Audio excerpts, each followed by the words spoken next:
Sehingga reaksi rakyat lebih masif sekarang. Terjadi demo-demo itu sekarang di berbagai kota besar di Jawa ini pada saat ini. Dan menurut saya itu wajar karena begini, orang mengubah undang-undang seperti yang dilakukan DPR kemarin secara tiba-tiba itu tidak melakukan pelanggaran undang-undang, tapi dia melanggar prinsip moral dan etik. Karena tiba-tiba tidak ada wacana apapun sebelumnya, tiba-tiba diundang untuk itu menghidupkan yang sudah di kuburan, yang sudah di kota, yang sudah di kota arsip gitu. Belum lagi ini putusan MK yang sudah final gitu ya. Iya. Nah, itu jadi ya wajar kalau ini yang terjadi bukan mala prohibita tapi mala inse. Mala prohibita itu adalah melanggar aturan resmi. Nah, DPR tidak melanggar aturan resmi, tapi memain-mainkan aturan resmi. Misalnya, satu rancangan undang-undang dibahas hanya sehari, 1 jam bicara di dalam panja panitia kerja, 1 jam tim berumus, kemudian malamnya disahkan oleh balik, lalu mau dibawa ke sidang pleno besok paginya. Itu benar dari sudut prosedur kan bisa begitu, semua prosedur terpenuhi, tapi mengapa ada undang-undang lain yang sampai bertahun-tahun tidak dibahas? Seperti undang-undang perampasan aset dan banyak lagi lah yang disebut. Kok ini tiba-tiba 1 hari dibahas? Undang-undang perampasan aset itu, Mas, hanya 1 pasal yang harus disetujui dan ditunggu-tunggu oleh publik itu, Pak. Iya. Ya, saya ingin melanjutkan, Pak. Kalau gitu apa yang terjadi dengan DPR, Pak Mahfud? Karena kan sebenarnya apa yang mereka lakukan ini kan tidak pernah terjadi dalam sejarah negara hukum Indonesia, Pak. Ini kali pertama terjadi di mana putusan MK dilawan dengan revisi undang-undang dan hanya dalam waktu 1 hari, dalam waktu 7 jam. Apakah mereka melakukan itu dengan kesadaran dan akal sehat atau dibutakan oleh ambisi besar untuk merebutkan kue kekuasaan? Iya, menurut saya ya dibutakan oleh ambisi besar untuk bagi kekuasaan di antara kelompoknya sendiri. Apakah itu boleh? Boleh juga. Itu bukan malah inse, itu malah prohibita. Itu malah prohibita kalau iya, begitu. artinya tidak melanggar aturan begitu. Karena kita merdeka, silakan Anda rebut kekuasaan ini, Anda berjoin, tapi dengan cara-cara apa. Nah, yang malah insenya itu caranya tidak sopan. Caranya tidak bisa diterima oleh akal sehat dan moral. Karena didahului peristiwa-peristiwa sebelumnya, ada orang ingin mengajukan orang umurnya belum sampai, ada orang ingin mengalahkan calon gubernur yang lain dengan cara begini. Didahului oleh ini, tiba-tiba diputus oleh MK agar kembali ke jalan konstitusi, lalu putusan MK yang menurut konstitusi bersifat final.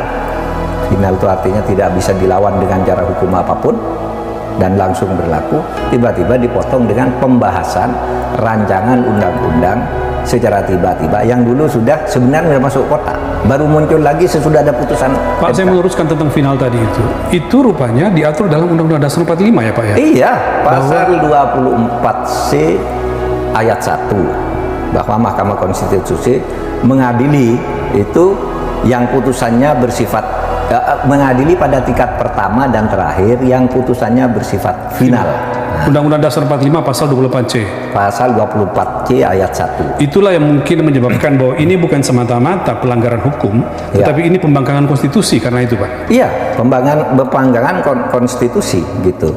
Jadi ranahnya MK itu menjaga konstitusi sehingga putusan-putusannya itu setingkat undang-undang, bukan setingkat PKPU. Setingkat PKPU. Saya ingin menjelaskan juga kepada publik ya bahwa putusan MK itu bukan menganulir putusan Mahkamah Agung, dan tidak dianulir oleh MK.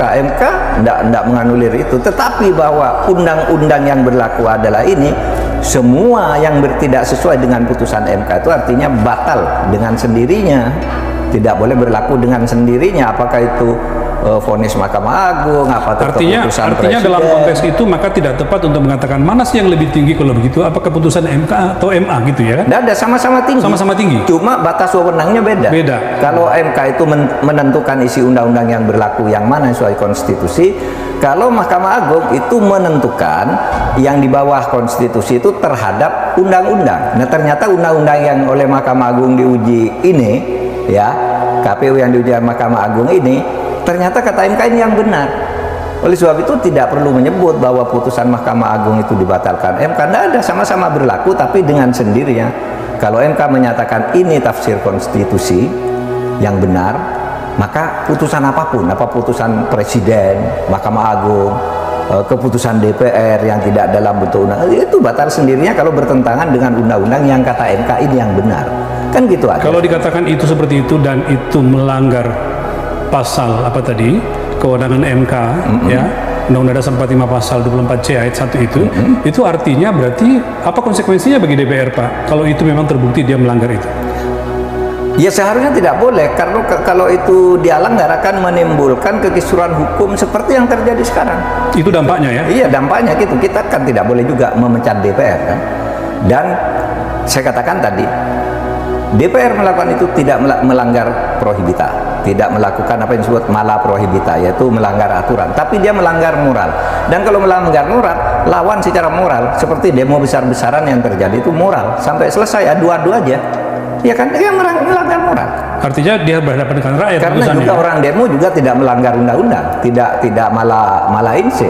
Iya. Orang demo itu tidak malah prohibita juga. Konsekuensinya akhirnya DPR harus berhadapan dengan rakyat itu sendiri gitu ya, Iya, seperti sekarang. Iya. Dan menurut saya ya, saya menyerukanlah kepada semuanya, berebut kekuasaan itu boleh.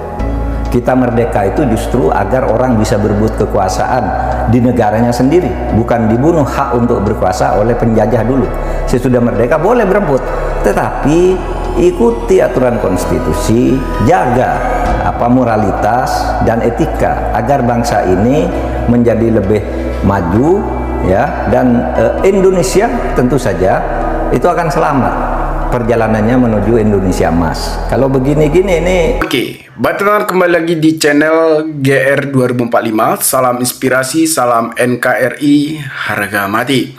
Nah, teman-teman mungkin sudah mendengarkan sedikit penyampaian atau edukasi dari saudara kita Mahfud MD membongkar soal apa yang terjadi di DPR yang bekerja memainkan konstitusi. Nah, tentunya ini sangat menarik untuk kita bahas dan apa yang disampaikan oleh Mahfud MD tersebut sangat benar sekali menurut saya. Bahwasannya Mahfud MD ini adalah seorang ahli hukum yang dipercaya oleh masyarakat dan dipercayai oleh para ahli-ahli hukum lainnya. Mahfud MD adalah sebagai calon wakil dari Ganjar Mahfud yang mencalonkan diri sebagai calon presiden walaupun kalah. Namun banyak yang ingin mengangkat beliau menjadi ketua KPU, namun kita tidak tahu pasti bahwasannya Mahfud MD menerima tawaran tersebut. Tapi kita tidak membahas hal tersebut, kita membahas soal bagaimana permainan DPR bekerja memainkan konstitusi. Nah, teman-teman, kalau kita lihat penyampaian dari atau kita dengar penyampaian dari Mahfud MD ini sangat cukup jelas apa yang terjadi di negara kita ini. Ini tentunya kita harus melihat situasi DPR saat ini, apalagi dekat lagi pemilu pilkada gubernur DKI Jakarta. Tentunya pilkada bukan hanya di Jakarta, tetapi berbagai daerah juga memilih gubernur untuk memimpin daerah. Nah, Mahfud MD bongkar keanehan revisi undang-undang di MK. Tentunya beliau sudah menyampaikan tadi di video sebelumnya.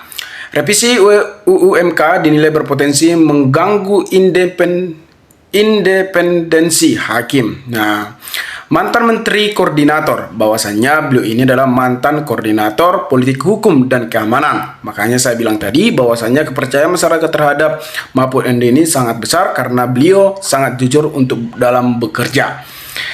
Mahfud MD menilai rencana undang-undang tentang perubahan keempat atas Undang-Undang Nomor 24 Tahun 2023 tentang Mahkamah Konstitusi memang aneh. Mahfud MD berpendapat revisi terhadap Undang-Undang MK itu malah berpotensi mengganggu independensi hakim, khususnya yang terkait dengan aturan. Nah, teman-teman, bagaimana tanggapan teman-teman mengenai yang disampaikan oleh Mahfud MD tersebut? Mungkin teman-teman juga menyadari dan apa yang terjadi saat ini, apalagi revisi undang-undang yang disampaikan yang ada di Mahkamah Konstitusi. Nah, teman-teman, di sini kita akan membacakan sedikit komentar dari saudara kita mengenai tanggapan dari saudara kita Siti Alfian. Tentunya mengenai video yang disampaikan oleh Mahfud MD. Betul sekali Bapak Mahfud, sangat jelas dan menggamblang dan menjelaskan kenapa sampai timbul demo dari mahasiswa, masyarakat lainnya. Karena DPR bekerja bermain konstitusi, membuat undang-undang hanya 2 hari untuk menjegal keputusan MK. Padahal undang-undang untuk menarik aset korupsi sudah bertahun-tahun, sampai sekarang tidak dibahas. Sudah gitu, undang-undang yang dibuat DPR tidak menguntungkan. Nah, bagaimana tanggapan teman-teman mengenai komentar yang dibuat oleh saudara kita ini? Menurut saya, benar sekali undang-undang yang sudah dibuat sudah bertahun-tahun sampai sekarang tidak dibahas. Sudah gitu, undang-undang dibuat DPR tidak menguntungkan. Apakah menguntungkan? Apalagi sekarang direvisi. Nah, teman-teman, ini adalah komentar yang sangat menarik dan sangat bermanfaat bagi kita agar kita mengetahui apa yang terjadi di DPR dan apa permainan-permainan di Mahkamah Konstitusi. Nah, ini adalah komentar dari saudara kita juga, Kangkung Sedih. Ini yang mengerikan kalau DPR sebagai wakil rakyat sewenang-wenang dalam mengutak-atik konstitusi untuk kepentingan politik pribadi dan kelompoknya. Nah, ini sangat berbahaya teman-teman ketika menjadi DPR hanya mementingkan politik pribadinya, bukan mementingkan masyarakat, melainkan mementingkan kelompoknya. Jadi, kita sebagai rakyat Indonesia harus lebih teliti, harus memilih pemimpin yang layak memimpin negara Republik Indonesia ini, yang memimpin setiap daerah, yang mementingkan rakyat, bagaimana untuk kemajuan rakyat Indonesia agar makmur dan sejahtera. Nah, itulah yang kita cari. Saya salut dengan penyampaian dari saudara kita Mahfud MD ini, teman-teman. Nah, gara-gara satu keluarga ingin jadi raja, masyarakat se-Indonesia dibuat gaduh. Nah, ini berat teman-teman. Ketika kita gila jabatan, kita menghancurkan masa depan masyarakat. Tentunya tidak layak menjadi pemimpin negara Republik Indonesia dan memimpin setiap daerah. Kita hanya memilih pemimpin yang memang memiliki integritas yang tinggi, independen, memiliki politik yang sehat, bukan politik identitas, apalagi hanya mementingkan pribadinya sendiri. Nah, Dewan Pengkhianat Rakyat DPR adalah kaki tangan penguasa. DPR sudah tidak peduli rakyat, tidak sempat memikirkan rakyat karena selalu memikirkan hasil korupsi. Dan banyak sekali teman-teman, masyarakat kecewa dengan DPR karena DPR hanya banyak melakukan korupsi. Itu nyata. Kita bisa lihat di website, bisa kita lihat di Google bahwasannya banyak dewa rakyat DPR yang melakukan korupsi dan banyak juga ditahan. Tetapi tahanan mereka bukan tahanan seperti biasanya, melainkan seperti mewah. Saya tidak berbicara secara berbohong, tapi secara terang-terangan teman-teman, banyak yang terjadi bahwasanya penjara DPR yang melakukan korupsi banyak sekarang. Seperti Syahrul Limpo, dan banyak juga teman-teman yang melakukan korupsi yang banyak, bahkan bermiliaran. Apakah itu mementingkan rakyat? Tidak teman-teman. Makanya banyak orang hanya gila jabatan agar mereka bisa melakukan korupsi. Nah, ini komentar dari Setiawan Ko. Akibat perbuatan penguasa menjadi hukum di sini malah ambur-ambul, maka akhirnya rakyat turun di jalan dan kita bisa lihat bagaimana rakyat sudah kehabisan kesabaran dan menjadi pembelajaran pada penguasa. Banyak masyarakat atau mahasiswa yang turun ke jalan untuk menuntut keadilan agar negara kita aman, negara kita memiliki keadilan sosial Republik Indonesia yang memang benar-benar harus ditegakkan, bukan hanya kepentingan pribadinya sendiri. Nah, teman-teman, mungkin ini hanya bisa saya sampaikan. Mungkin juga teman-teman juga memahami apa yang sudah disampaikan oleh Pro Mahfud MD tersebut. Maka berikanlah tanggapan teman-teman di kolom komentar agar kita bisa saling tukar pikiran satu antara lain. Salam inspirasi, salam NKRI. GR 2045 melaporkan.